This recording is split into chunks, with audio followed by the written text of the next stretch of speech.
like you, Bill. I just your mommy. I know your church is true. I love my mom and dad and my brothers and sisters. I know that Christ lives and that he loves me. And I know beyond a shadow of a doubt that Joseph Smith was a true prophet of God. I know. Let's start. Yeah, Okay. boy. Yeah, boy. Hello and welcome to Beyond a Doubt podcast. It's been a minute since we've released a new episode, mostly due to the holidays and time to edit. First of all, disclaimer about the previous episodes. I've had a really hard time making this more personal. I've kind of gone into just facts of what I know rather than my own experiences. So we're going to go back to the roots. Attempt. And I'm going to make this personal. I'm going to try to do this again. Okay. So we'll actually start with, rather than adolescence age in the church, we'll focus more on my personal experiences as an adolescent in the church. Okay? Work for you? Yeah. All right. Sounds good to me. Yeah, see, I take my notes and Jonathan has no idea what's about to hit him. He has no notes. All of his are just reactions, pure reactions, genuine to what I'm saying. Basically, yeah, pretty much. Yeah. It's a very difficult style to adopt. It's Sorry. hard. It's stressful. Oh. It takes a lot out of me. Okay, but well, just... I am willing to put myself through. Okay. Anyway, so adolescence in the church.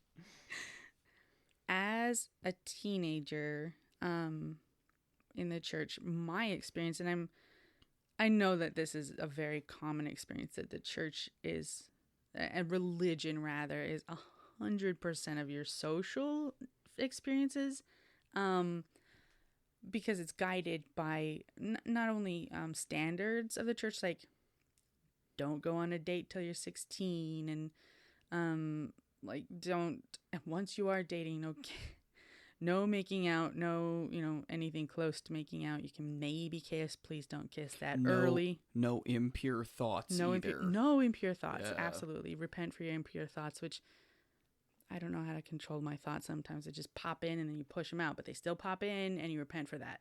And you're at fault for that. That is just as bad as if you actually went out and did the thing.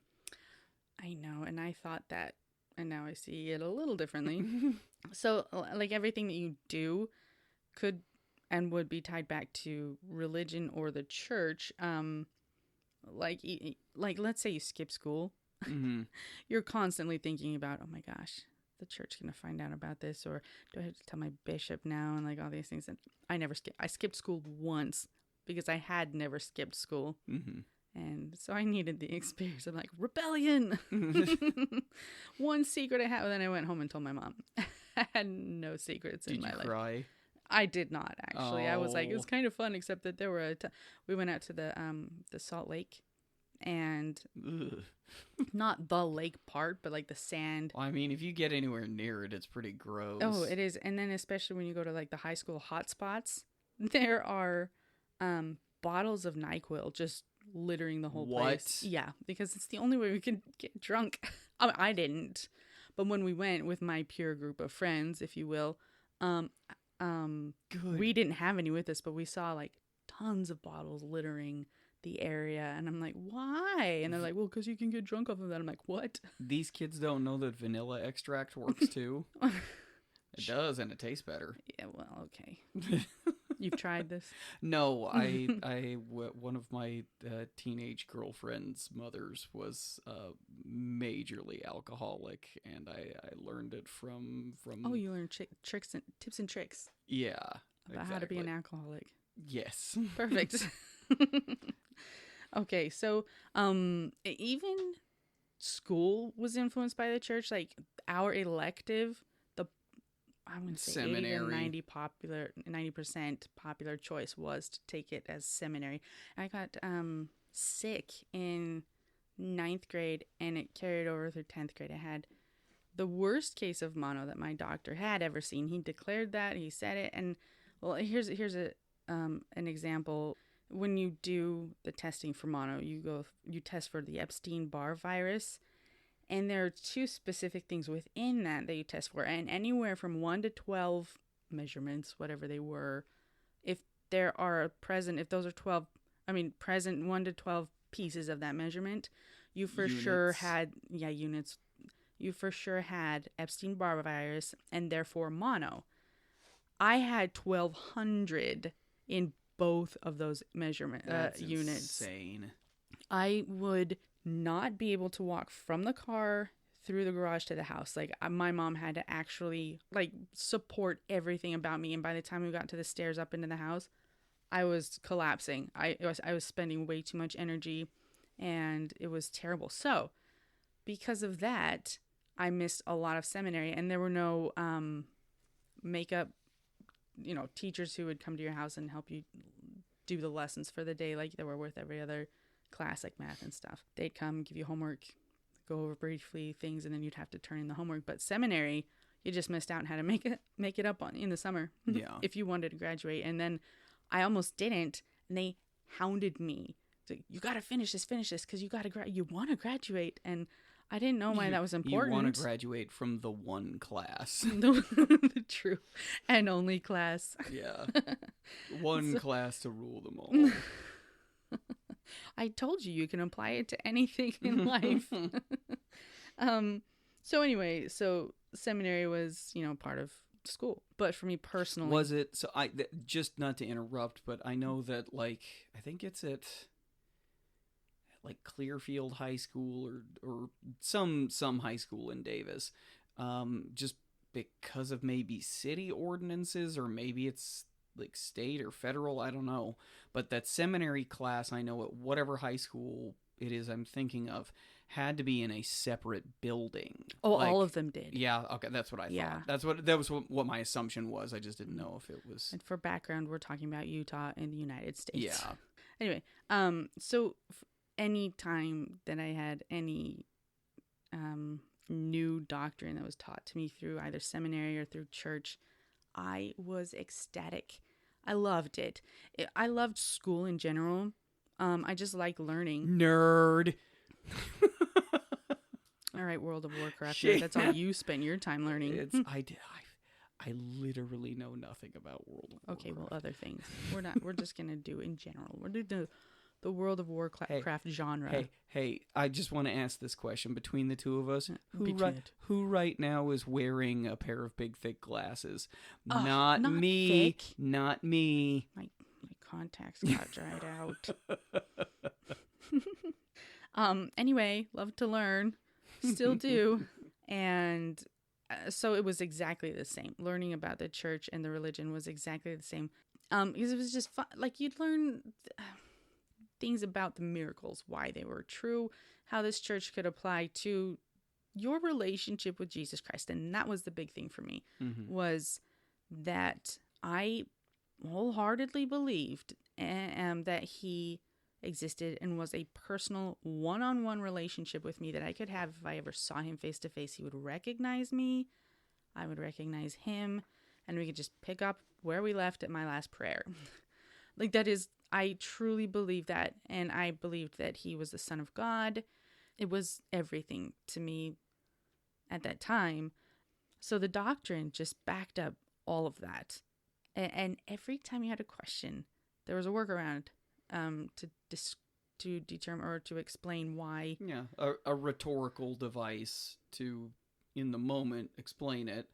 Well, but it wasn't even... So a seminary teacher would be like, I don't know, let me look that up, or let me contact so-and-so about it. And they always came back with an accurate, very smart retort. Yes. So yeah, but particularly I really liked the history of the soul. So we would start before Earth, how we came about. I loved all that stuff that taught me where we came from, where we're going, how God and Jesus Christ and the devil all played into this. And I love that, because all of it proved that what I was learning about God and Jesus Christ applied to my personal life and everybody's personal life, and a reason for my faith to exist. And that I was putting in the right place. So it became more than just a daily religious influence for me. It was everything to me. It's just a constant reminder that my personal relationship with Jesus Christ was. It was your spiritual heart Yeah. pumping the blood of faith through you. And that extended to every aspect of my life. Now, I can't even think of an experience that I had with just the doctrine. All I do remember is them finding an answer for everything. Like, okay, so this one, speaking of thick glasses and a nerd, except for the thick glasses, I had 20/20 vision at the time, okay? There was a period of time in junior high, I think. So I was young, okay? Where my friends and I we set up a code, like A stood for Z and you went for like you'd pick a random number or letter in the alphabet or we'd do numbers or something. And then it was the popular thing between me and my friends. I honestly don't think it was anywhere else, but we started making up codes and sharing them. We're like, oh, wait. And then we came up with a brilliant idea of doing symbols instead of letter exchanges or number exchanges. Mm-hmm. And I came up with that one. And we all studied them, particularly me. And then we'd have like in the middle of class, in the back of the room, we'd be like all checking our references to those symbols. Like, okay, there's filling in A, filling in L. But the thing is on the side of that, I felt too nerdy to share it with anybody else. But on the side of that, I was writing my own language with rules. And, oh, wait, what happens when you have a question? How do you determine if it's a question or suggest in writing or verbiage how it's a question? What kind of things do you do when you're separating two concepts, like with a comma? There's no commas in my language, so how do I determine this? And every time a question came up, I was able to figure out or come up with an idea that made sense and related to the previous things. And, that's exactly how I was with the church. Like, I would have so many points come to my mind. And, years later, I associated the fact that I was getting all of these answers. I got answers for everything. However, a lot of them were actually personally discovered through my own scripture study and prayer and stuff. I mean, not personally discovered, but like through prayer, but like from talks from the authorities or high up leaders and, the scriptures and then the study books and stuff that we had. Anyway, I realized that was kind of the same thing. They were inventing their own language and changing it as they go. And when I look back on things, that's kind of how it was. We've got the priesthood for Black people. That's the biggest example. Well, yeah, there's been lots of a lot of little lore changes in the temple and stuff like that. Yeah, to kind of fit the modern day. But here's the answer to that one: it is a living church. So it's constantly changing as we grow and develop. It's the church also does. The thing about that is, it's a great piece of rhetoric because that goes back to your earlier point of there's always an answer for something, and you like the easiest kind of answer to give is a buzzword or a tagline, some kind of bit of rhetoric like that. Oh, it's a living church.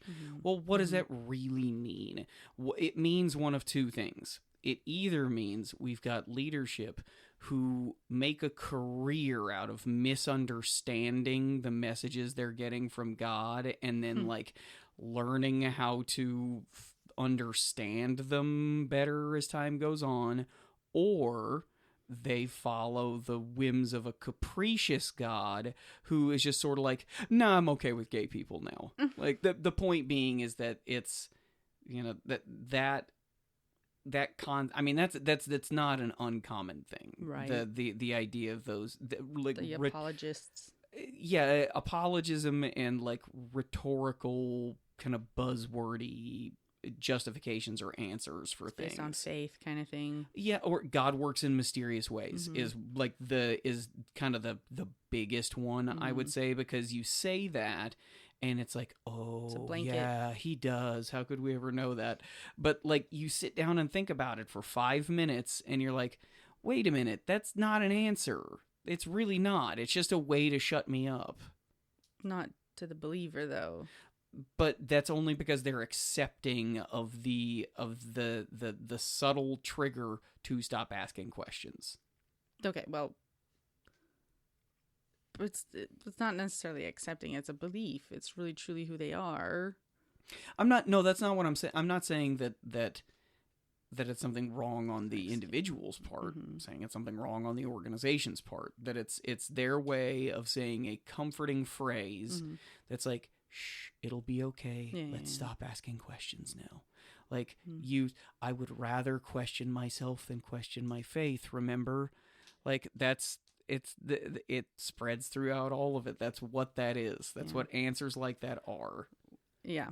So, to myself, church was a conduit to my understanding of God, but particularly of Jesus Christ. I separated the two a lot. As much as I loved the doctrine, I thought it was fascinating and everything, it all led back to Jesus Christ and my relationship with him and how I can have a better one.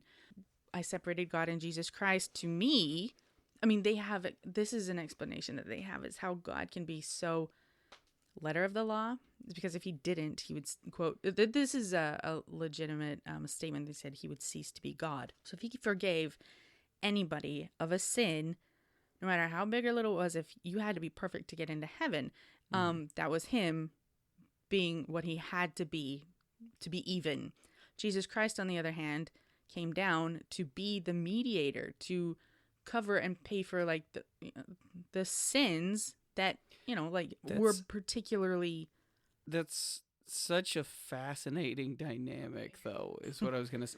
I mean, because the thing is that whole thing flies right into the face of the doctrine itself. Are you being logical again? No, what? No. I mean, like, you're just focusing on the points of it rather than the spirit of the law. Be like Jesus. No, what I'm saying is that the idea of constructing that lore right there, this idea that God has to do this in order for things to make... Okay, but isn't he the boss? Doesn't he make the rules? Well, that's the thing, is that, there are some things that the laws of mathematics or nature and stuff, he can control nature, but he still has to follow physics. Like, for example, he could do things, but to stay as God, he has to follow the laws of, like... Okay, but what is the authoritative presence that negates his power as God or whatever if he goes against... Basically, who's the authoritative body over God? Well, and doesn't that sort of negate his existence? It just is the idea... Well, okay, here's part of it, I guess, if we're going to go deeper. He has, at the point of his reaching godhood, which he was not always God.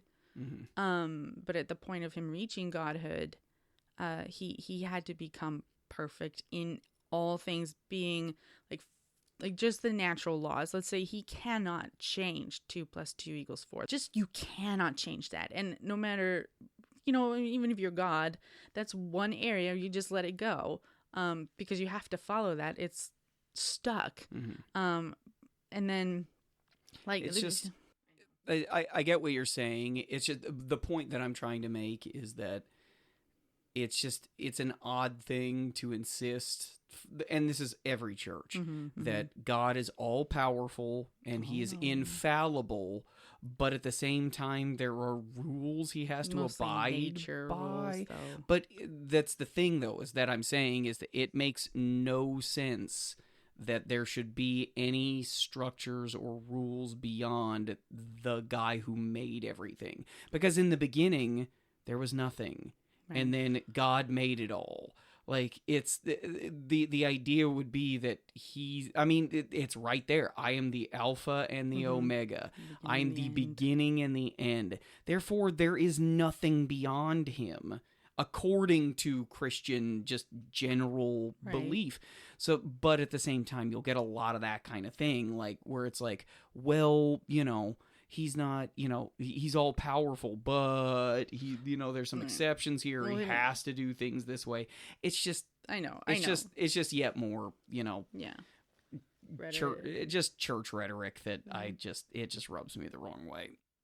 Cease to be God would mean, like, his, at least according to Mormonism, would mean his directly disobeying his own word.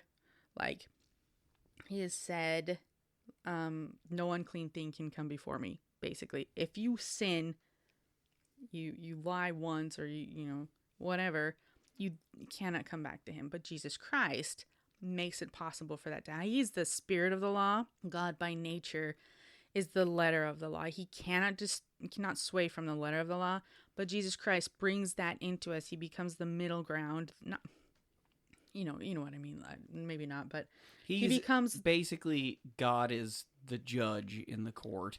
Yeah. And Jesus is your attorney. Yeah, exactly. That's exactly it, because he will fight for you, and then he does.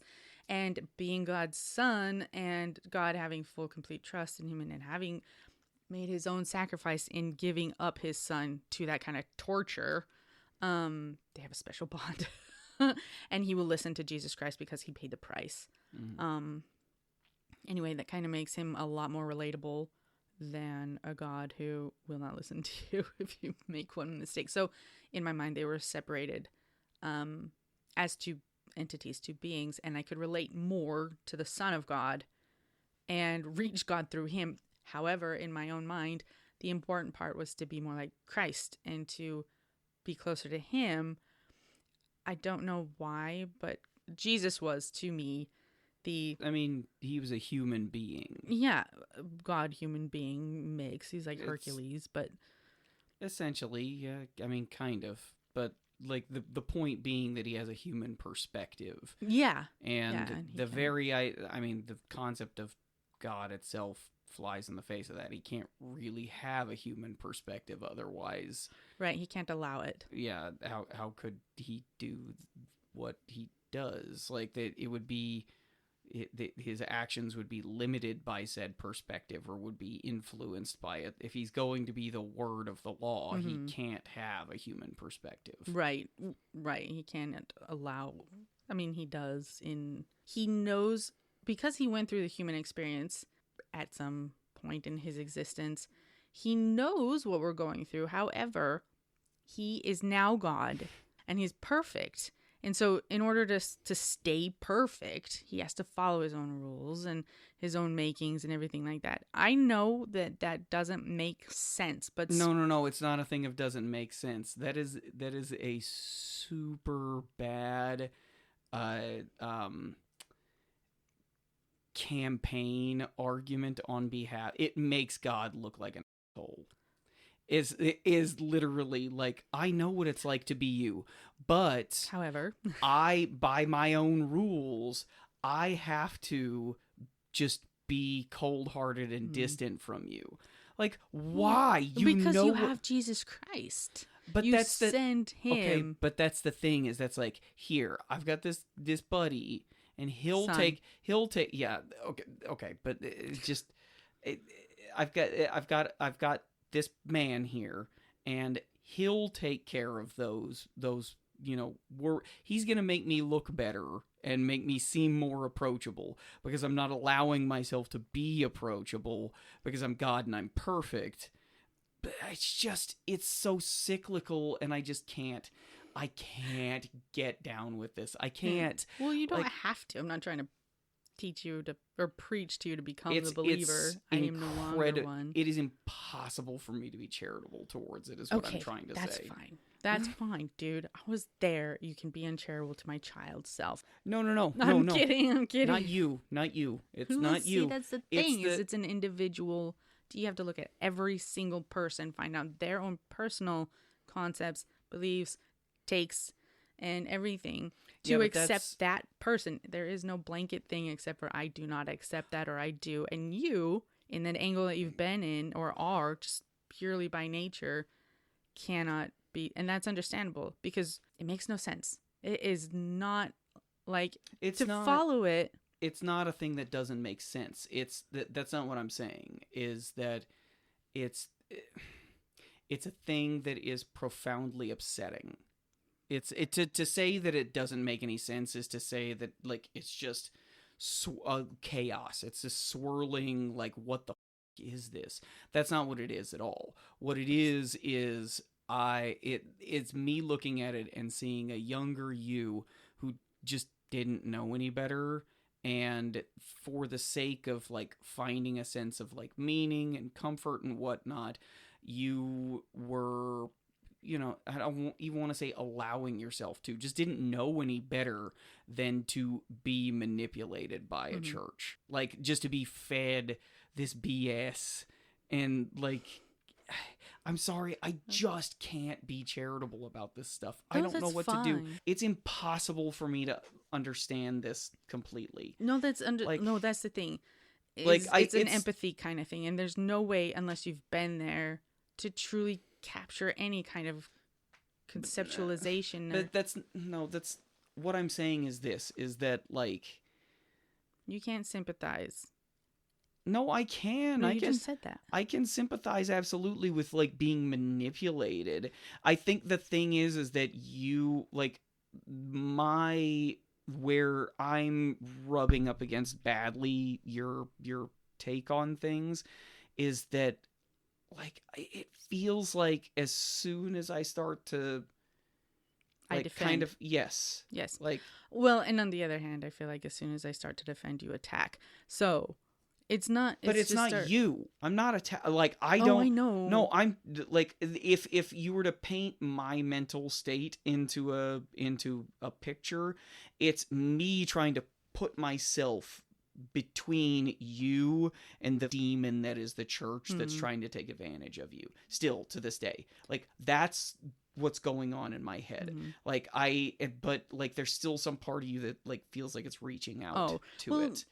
Or, like, like slapping my hands away as I'm, like, trying to keep it at bay. That's what it feels like. I'm sorry. I just don't. It's not something that's wrong on your behalf. I just don't, like, I am not capable of, like, hearing stuff like this and being like, oh, it's like, interesting. I don't. It's not understandable. It's not. It's abuse. Like, you were fed lines and lines and lines and lines growing up. And I just, like, it's not, it's just.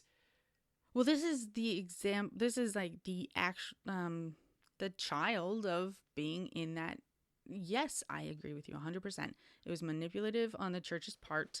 They have an answer for everything, which is extremely manipulative. And for a child and a teenager growing up under that, you're like, oh, hey, this makes complete sense because it's all that I know.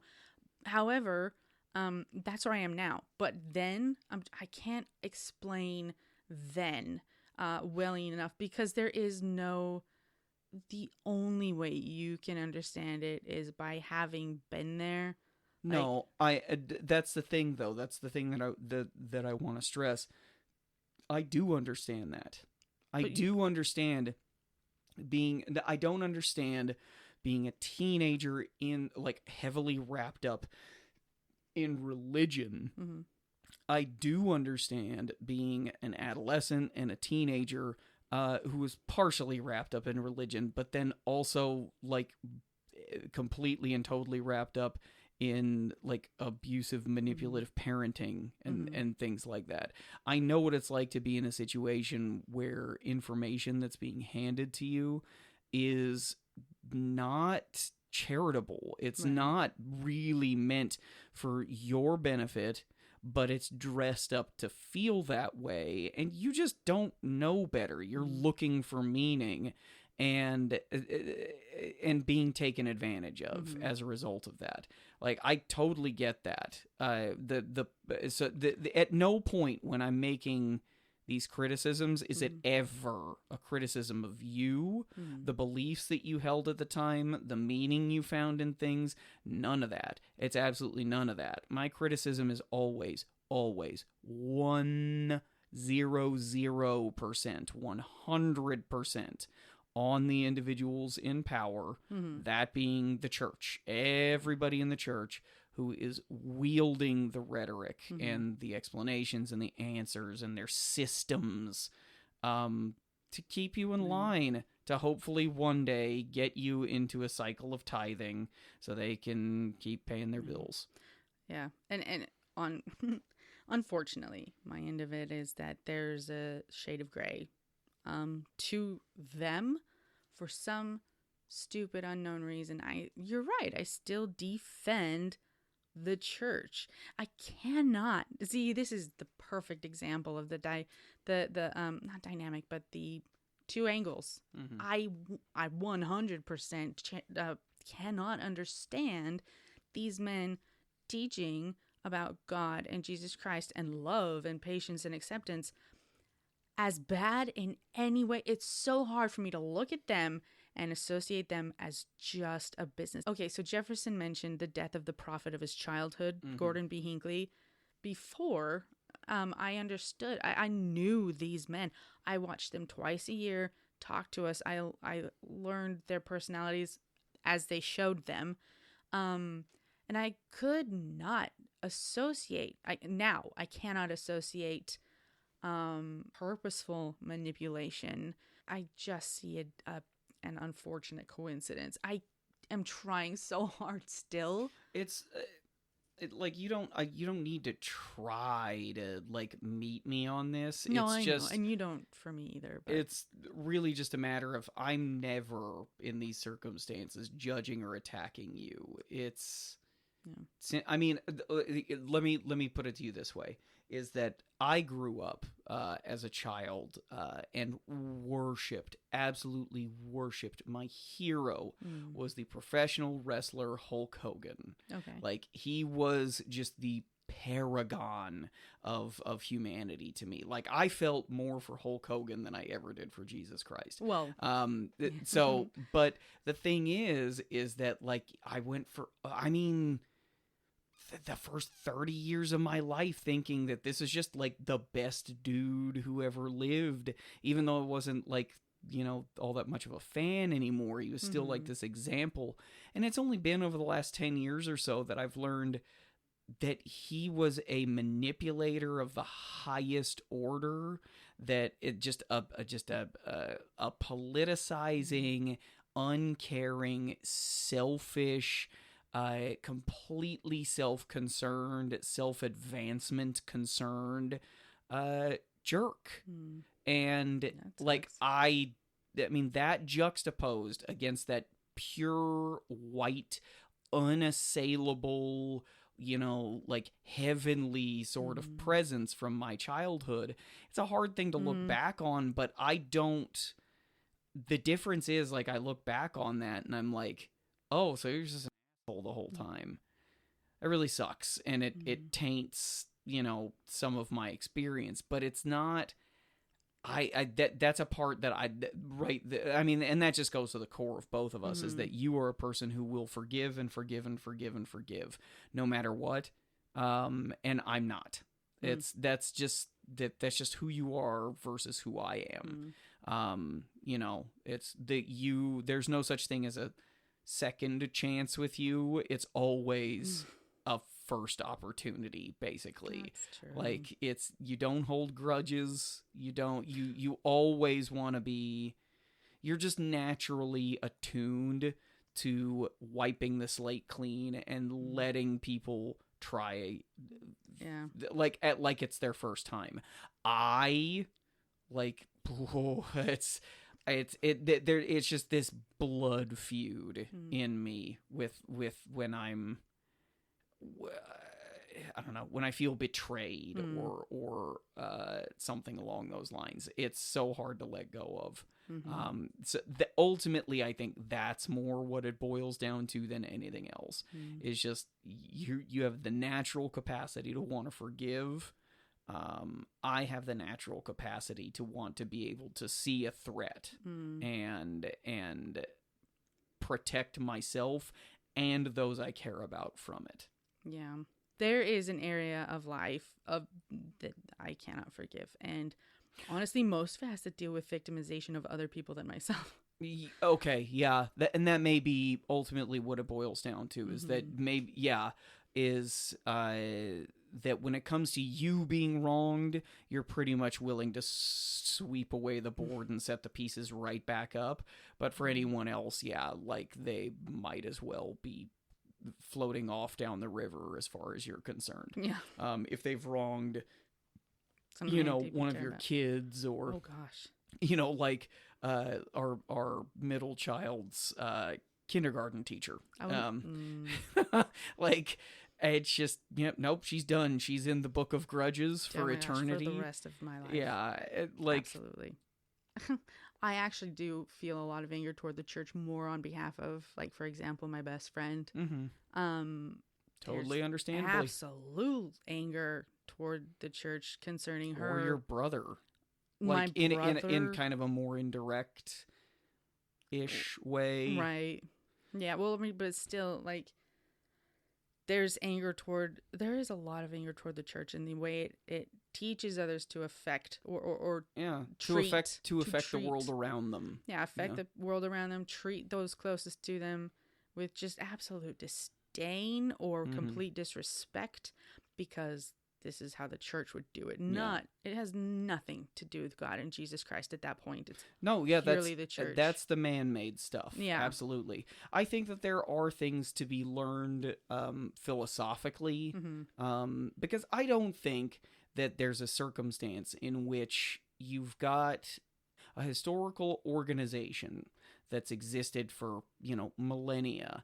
I don't think it's possible for an organization like that, ostensibly built around the concept of spirituality and enlightenment and whatnot, to have existed for that long, built around that purpose, and not a single person in that group ever was able to produce any like meaningful thoughts on, the meaning of a person, of life, of, emotion and connection to people. I don't believe that's possible.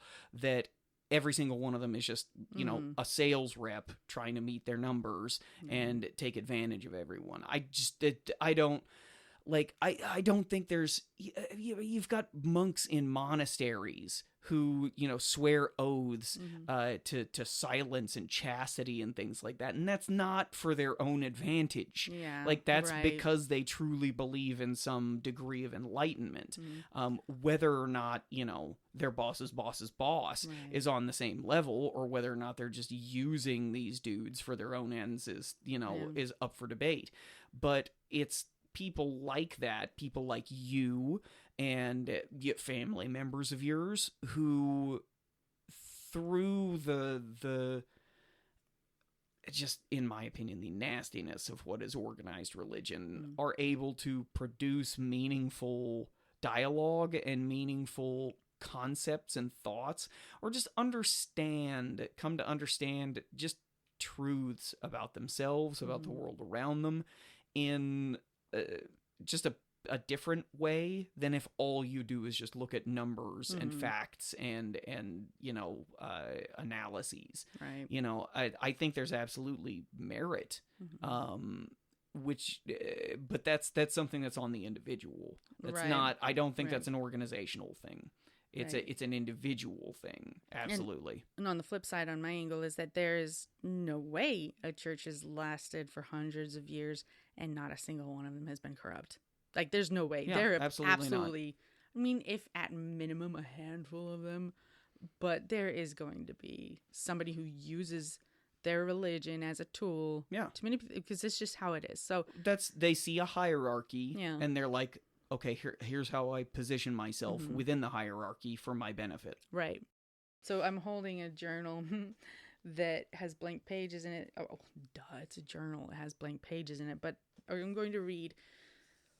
This is the pinnacle of my being as a religious person, as somebody who worshipped a Christian God and Son of God.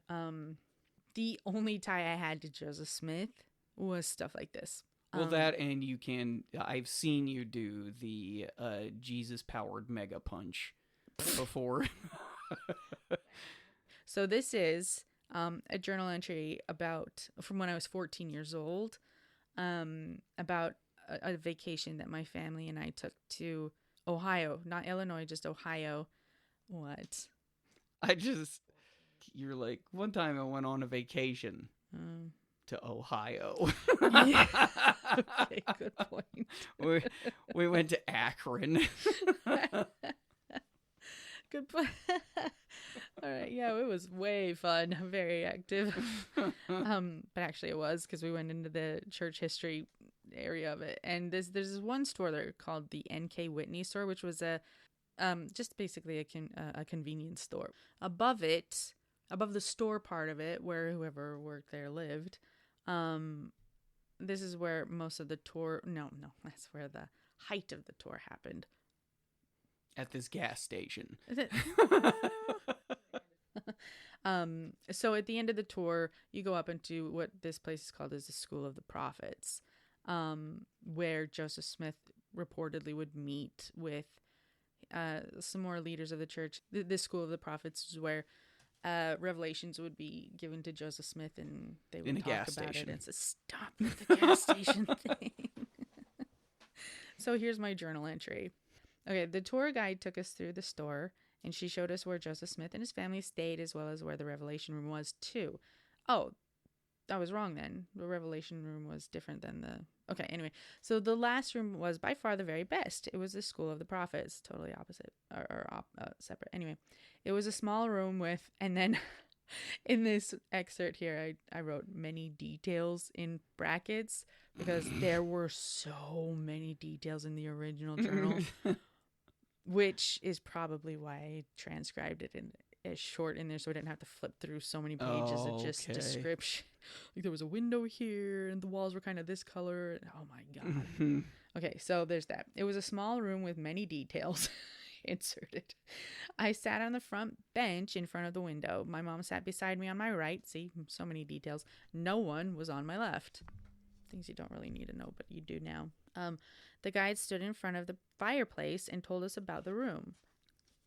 As she got further on, she started to cry a little, which is, the guide or the guide. Your mom? No, okay. The guide. Yeah, she the evidence of spiritual emotion at the time is always tears. Always. As she got further on, she started to cry a little. She had to stop talking for a few minutes. I didn't understand until she was able to speak again. Yeah, I feel really, really dumb now. 14 years old. Okay, we're going to say that this is why. She said, quote, and then son of a gun, this is... And then two personages walked from the east. This is what she said. Okay, stop. And then two personages walked from the east end of the... Stop it. This is how we talk, okay? And take 3. And then two personages walked from the east end of the room to the south end. Nobody recognized them except for Joseph Smith. Then he identified them. The first, he said, is my brother Jesus Christ. The second is God the Father. So Joseph Smith met God and Jesus in a gas station? Stop at the gas station. God. Okay, as soon as she said that, my heart skipped a beat. Oh my... I'm gonna overlook all these weird details. Anyway, my heart skipped it. No, I'm gonna read through them without slapping my forehead. And I looked at the son of a... No, you made it okay. No amount of time. I Zero know, time before you immediately cringed again. Oh, long time. Okay, as soon as she said that, my heart skipped a beat, and I looked at the floor. I followed my eyes along where I thought they might have walked. Tears started streaming from my eyes. I don't really remember anything after that. I was too busy thinking over and over again, I'm in the same room Jesus Christ was. I've walked where he and Heavenly Father have walked. I could not believe it.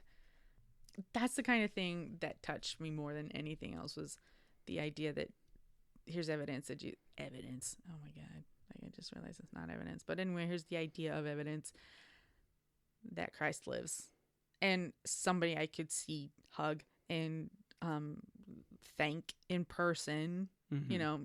That's what this was to me. On that same vacation, we also went to New York, and we had a chance to go to Fifth Avenue, where Tiffany's is, where Audrey Hepburn stood. Anyway, for me to stand where Audrey Hepburn stood, I would have cried as much as if I was looking at Jesus Christ. I get that, though. Yeah. I get that. Yeah. Like, because that's a real person. Well, not just that, it's also a personal thing. Like, that's it. There's just something about it that's more like, this is about, it's a unique thing. Like, my feelings on this thing are something I discovered entirely myself. No one has dictated any part of those feelings to me, as opposed to religious stuff, which is guided to a certain extent through lessons. But here's the thing. This is why I say my personal conversion. It wasn't because from when I was a child and not being taught about Jesus yet, I told you that my mother made me feel like later on I put, she was God. Yeah. And she was a very loving, caring, deeply concerned with me. Is, God. not was. Right, but, is. Yeah. But before I even knew what the concept of a God was. And so as I came to learn, I was like, that my mom is evidence of God. Yeah. And then therefore of Jesus Christ. Yes, it was guided, is introduced by the church, but my own experiences proved to me that he was as real as Audrey Hepburn. And if I stood where he stood, it was the exact same reaction I would have as if I'd stood where Audrey Hepburn stood, because it was a personal thing. I get that. I know what you mean by that. Essentially what I'm trying to say is that, like, that's all, like, the lesson that you had, the experience you had with your mom, that's a totally unique individual thing. The religious lessons that come after that are something that kind of, like, you're painting, like, the churchy paint on top of you know, the statue or whatever that is the unique thing that's uniquely formed as a result of your experiences with your mom. That's all stuff that can fade or is weathered or really just isn't representative of the truth underneath. It's just a way of branding the truth. Yeah. Like, because the truth for you is the idea of forgiveness, caring, nurturing, protecting, those kinds of things. The stuff that you learn from your mom, that's the truth. It's just that, you know, the church said, hey, here, let's take, you know, our paintbrush and we just kind of wipe it on, like, those fundamental truths. And then, you know, for a period of time, you're like, oh, that's what the church is. It is that fundamental truth. Well, the church was my conduit to the fundamental truth of Jesus Christ. Yeah. Okay. Well, okay. They were the paintbrush, yes, but they were also, and they told me that they were the only true paintbrush on the earth. Don't buy any of these Don't other buy any brands. others. They are not perfect enough. They're cheap offshoots, but yeah. Yeah, and exactly. I get that. That's it. Yeah, no, I totally get that. You know, not the exact same thing, but I think everybody has that to an extent. Where At least something. Basically, what it boils down to is you encounter a thing that, for whatever reason, in a moment, it hits that core truth of you. And I think that happens often. I know it happens often with me, through all kinds of different things. And I think with a lot of people, it happens with a bunch of different things. You know, a book that they read, or, you know, a movie that they saw, or song they heard. Exactly. But then also religious experiences. When you have one of those experiences directly involved with something spiritual, it's a lot easier to sit there and be like, this is the divine, as opposed to when you have the exact same experience with a movie, a song, you know, whatever. Like, you're just like, wow, that really touched me. You don't go to, Jesus made this happen. Like, okay, that's the difference. That's maybe the religion, though. I just raised my hand to say that was me. Yeah, that's maybe the difference with the LDS church, is that they do actively figure out ways of saying, hey, listen, when you get those feelings, that is the Jesus thing. They do. And here, let me explain how that does that thing. And it's the Holy Ghost bearing witness that Jesus Christ is the Son of God, and that they live. The family goes out to watch Star Wars The Force Awakens, and somebody gets really emotional during it, and then the car ride home in the van is the entire family talking about how that relates to Jesus. Unfortunately, and, you know, that's accurate. Han Solo died for mankind to save his son or something. Who knows? But, like, yeah, yeah, you're right about that. Is that they're a step above, a step beyond most other churches in that regard, where they're like, we got to figure out how to turn all of those individual instances into things where they think Jesus is making me feel this way. Right. And then therefore they have the access to Jesus, so the church is true. Yeah. Wow. Because I'm like, seriously, I would listen to Celine Dion song and be like, oh my God, this is so spiritual. All right. I think that about wraps it up. All right. Thank you for joining us. Oh. I still haven't explained this yet. I've explained it several times, but we've cut it out. Oh, right. Flea is from South Park. And I don't even think anybody would know that except for maybe your brother. I think I've identified it to some of my other buddies, or they ask me, you know, like, is that from South Park? But I've literally done it for so like that the episode that came from came out like 2001, 2002, something like that. And yeah, it was really early. It was season 4. Yeah, and a buddy of mine in college just started doing that. Like we'd be hanging out, and he'd be like, "All right, I'm gonna take off, guys," and he'd walk out, and I was just like, "Oh, that's from South Park. That's great." And so I just started doing it, and that just has become a habit ever since. And I'm not stopping now. I know you've been gathering followers, and here hopefully will inspire some other followers. Go religion of South Park. So, on that note of wrapping it up, Flea.